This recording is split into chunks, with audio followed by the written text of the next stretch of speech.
प्रधानमंत्री ग्रामीण रोजगार योजना यानी मनरेगा के तहत काम मांगने वालों की संख्या अप्रैल के दौरान लगातार तीसरे महीने बढ़ी है। 10 महीने के ऊपरी स्तर पर पहुंच गई है। ये अप्रैल के दौरान रबी सीजन की कटाई में हुई देरी की वजह से कृषि क्षेत्र में काम कम थे और इस वजह से मनरेगा के तहत काम मांगने वालों का आंकड़ा बढ़ा है। अप्रैल में 3,18,00,000 लोगों ने मनरेगा के तहत रोजगार मांगा है लिया है, जो मार्च के मुकाबले 12% ज़्यादा है। हालांकि आंकड़े की तुलना अगर अप्रैल 2022 से करें यानी बीते साल से करें तो ये 3% कम है। 3% कम लोगों ने काम मांगा है। सर, मनरेगा में क्यों बढ़ रही है काम की मांग? अप्रैल के महीने में मनरेगा में काम की मांग बढ़ना थोड़ा चौंकाने वाला आंकड़ा है, क्योंकि आमतौर पर अप्रैल में दो तरीके के काम गांवों में होते हैं। एक तो फसल की कटाई का और दूसरा अगली फसल की तैयारी का, जो कि बीज की फसलें जिन इलाकों में की जाती हैं रबी के बाद।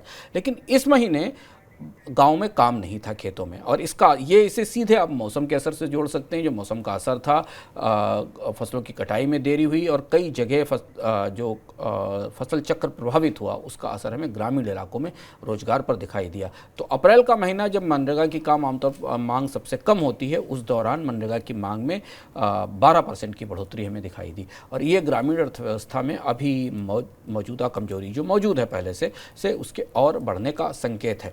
जबकि सरकार ने इस साल मनरेगा के लिए ज़्यादा बजट आवंटित नहीं किया था। यह माना था कि मनरेगा को क्रमशः सीमित किया जाएगा।